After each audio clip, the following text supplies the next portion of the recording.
Hello everyone, good morning to all of you. Welcome to Ram study circle. Friends, इस video में हम English vocabulary की एक series चला रहे हैं और ये वोकैबलरी आपकी मोस्टली द हिंदू से होती हैं, जो कि हमारा डेली का न्यूज़पेपर होता है। फ्रेंड्स, आप चाहे किसी भी एग्ज़ाम की तैयारी कर रहे हैं या नहीं कर रहे हैं, आप वर्किंग हैं या नॉन वर्किंग हैं, आप सभी की लाइफ में ये वोकैबलरी बहुत इंपॉर्टेंट रोल प्ले करने वाली हैं और आपको कहीं ना कहीं ये हेल्प करने वाली है। तो चलिए स्टार्ट करते हैं। तो आप हमारी वोकैबलरी सुनते चलिए और याद करते चलिए, और आप चाहें तो इन्हें नोट डाउन भी कर सकते हैं अपनी एक बुक में, और आप चाहें तो स्क्रीनशॉट लेकर भी अपने पास रख सकते हैं। तो आज का हमारा फर्स्ट वर्ड है रिफ्यूट। रिफ्यूट का मतलब होता है खंडन करना या झूठा ठहराना। खंडन करना का मतलब कि किसी चीज़ को ब्रेक कर देना या एकदम से स्टॉप कर देना। कोई चीज़ कंटिन्यू हो रही थी तो उसको स्टॉप कर देना। ठीक है, तो एग्जाम्पल से समझ लेते हैं। Silence is one of the hardest arguments to refute. मौन एक ऐसा तर्क है जिसका खंडन कर पाना अत्यंत दुष्कर है। मतलब क्या है कि बहुत ही ज़्यादा मुश्किल है साइलेंस को ब्रेक करना, यानी कि अगर कोई चुप रहता है या शांत हो जाता है तो उसकी चुप्पी को तोड़ना बहुत ही मुश्किल हो जाता है। Hardest arguments. ठीक है, नेक्स्ट चलते हैं। Next word is rebuke. मैंने स्टार्टिंग के कुछ वर्ड्स सिमिलर लिए हैं, यानी कि जिनका लगभग लगभग सेम प्रोनाउंसिएशन है, तो इसलिए आप एकदम ध्यान से देखिएगा। This is rebuke. रिब्यूक का मतलब होता है डांटना या किसी की निंदा करना। ठीक है, do not rebuke the beggar. अब रिब्यूक मीन्स डांटना, और बेगर होता है जो भिक्षा मांगते हैं, यानी कि मांगने वाले, यानी कि आप आम भाषा में कह सकते हैं भिखारी जो होते हैं। ठीक है, तो मांगने वाले को झिड़की न देना, यानी कि झिड़की का मतलब भी है कि कभी उनको मतलब कि ललकारना नहीं चाहिए, डांटना नहीं चाहिए। ठीक है, तो ऐसा आपने सुना भी होगा कि कभी भी मांगने वाले को मतलब कि खाली हाथ नहीं भेजना चाहिए या उनको डांटना नहीं चाहिए। और मैं पर्सनली ये फील करती हूँ कि आप उन्हीं को मतलब भिक्षा दें जिन्हें ज़रूरत है। और अगर कोई अच्छा है इंसान फिज़िकली बॉडी से, तो उसे ज़रूरत नहीं है, वो खुद कमा के खा सकता है, तो आप उसे उस चीज़ की नॉलेज दें कि आप ये कर सकते हैं। तो चलिए हम अपने नेक्स्ट वर्ड पे चलते हैं। रिवोक।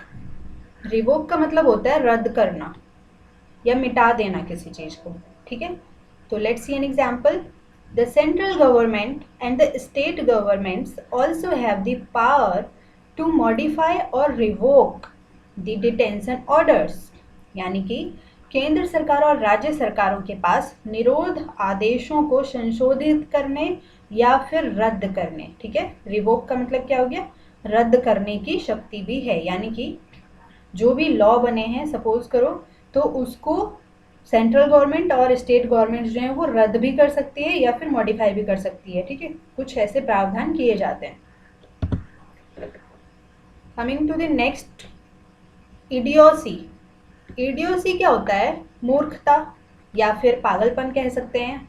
हमने लास्ट वीडियो में भी एक वर्ड पढ़ा था जिसका मतलब भी पागलपन या मूर्खता था। वो क्या था, वो था इंसैनिटी। इंसैनिटी का मतलब भी होता है पागलपन या मूर्खता, और यहाँ पे इडियोसी है। इडियोसी का भी मतलब क्या है, हम देख रहे हैं मूर्खता यानी कि पागलपन। तो एग्जांपल देखते हैं। He was ashamed of his idiocy and blushed hotly.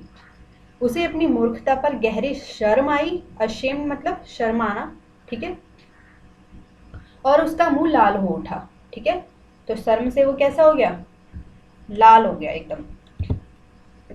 Next word is ideology. इसका प्रोनाउंसिएशन है आइडियोलॉजी। इसका मतलब क्या है, विचारधारा या सिद्धांत। ठीक है, I believe in my father's ideology. मुझे अपने पिता की विचारधारा पर विश्वास है। ठीक है, नेक्स्ट चलते हैं। Next is meagre. इसका प्रोनाउंसिएशन क्या है, मीगर। मीगर का मतलब होता है या तो दुबला पतला कह सकते हैं या फिर अल्प, यानी कि बहुत कम मात्रा में या बहुत तुच्छ। ठीक है, तो एग्जाम्पल देखते हैं, a little known company with meagre capital structure. Meagre मतलब बहुत कम, और कैपिटल होता है धन, यानी कि एक ऐसी अनजान कंपनी जिसका पूंजी ढांचा कैसा है, बहुत छोटा है। ठीक है, नेक्स्ट चलते हैं, इंडस्ट्रियस। इंडस्ट्रियस का मतलब है मेहनती या फिर व्यवसायी। इंडस्ट्री मतलब कि कंपनियां होती हैं, है ना, तो इंडस्ट्री से आप याद रख सकते हैं व्यवसायी, यानी कि जो व्यवसाय करने वाला होता है, और इसका एक मतलब होता है मेहनती। अब कोई व्यवसाय खोलेगा तो जाहिर सी बात है वो मेहनती ही होगा, और मेहनती अगर नहीं होगा, मेहनत नहीं करेगा, तो उसका व्यवसाय नहीं चलेगा।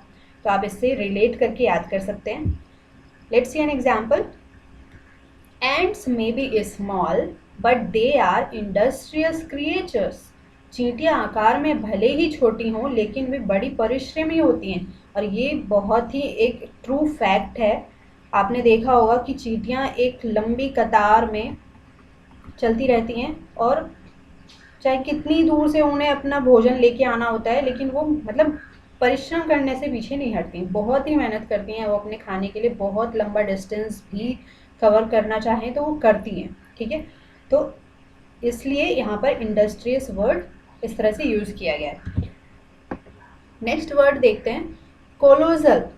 कोलोजल क्या है, तो इसका मतलब होता है विशाल या चमत्कार पूर्ण, यानी कि कुछ ऐसा एकदम विशाल काम किया गया हो, या कोई चीज़ ऐसी इतनी विशाल है जो चमत्कार जैसी है। ठीक है, तो एग्जाम्पल देखते हैं, the Statue of Unity is colossal, यानी कि एकता की मूर्ति विशाल है। अब ये स्टैचू ऑफ यूनिटी कहाँ पर है, तो क्या आप में से कोई बता सकता है?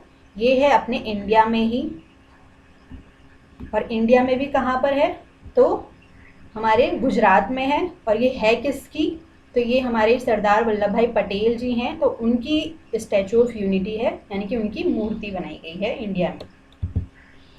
नेक्स्ट देखते हैं, टावरिंग। टावरिंग या लोफ्टी, यहाँ पे दो वर्ड हैं जिनका सिमिलर वर्ड्स है, यानी कि ये आपस में कैसे हैं, सिनोनिम्स हैं। ठीक है, इसका मतलब होता है ऊंचा या गगनचुंबी। कोई चीज़ इतनी ऊंची है जो कि ऐसा लगता है जैसे गगन को चूम लिया, तो इसका मतलब ये आप इस तरह से याद कर सकते हैं, he was a towering personality who became a legend. तो कैसी पर्सनैलिटी है, टावरिंग, यानी कि बहुत ही विशाल व्यक्तित्व है। तो वह एक ऐसे विशाल व्यक्तित्व थे जो कि एक महान शख्सियत बन गए थे। ठीक है, तो आप एपीजे अब्दुल कलाम को ले सकते हैं, या सरदार वल्लभ भाई पटेल को ले सकते हैं, और हमारे गांधी जी को ले सकते हैं। तो किसी का भी एग्जाम्पल यहाँ पे ऐड करके आप ये वर्ड याद कर सकते हैं कि टावरिंग पर्सनैलिटी, यानी कि बहुत ही विशाल पर्सनैलिटी थी उनकी। ठीक है, आज हमारा लास्ट वर्ड देखते हैं, ओपेक। ओपेक का मतलब होता है अपारदर्शी या धुंधला, कोई चीज़ क्लियरली दिखाई नहीं देना। ठीक है, तो दिस पिक्चर इज ओपेक, यह पिक्चर कैसी है, ओपेक है, यानी कि अपारदर्शी है। या चित्र, कई बार आपका फोटो क्लियर नहीं आता है तो आप क्या बोलते हैं कि इट इज़ नॉट क्लियर, तो आप इसको ये भी बोल सकते हैं कि ये पिक्चर कैसी है, ओपेक है। ठीक है, तो फ्रेंड्स आज के लिए इतना ही। अगर आपको वीडियो पसंद आई तो प्लीज़ वीडियो को लाइक कीजिए, और ज़्यादा से ज़्यादा शेयर कीजिए, और कमेंट करिए, और अपने चैनल को अगर नहीं सब्सक्राइब किया है तो इसे सब्सक्राइब कर लीजिए, और साथ ही साथ बेल आइकन को प्रेस कर दीजिएगा, ताकि आपको टाइम टू टाइम सभी वीडियोज़ मिल सकें। तो thank you so much, take care.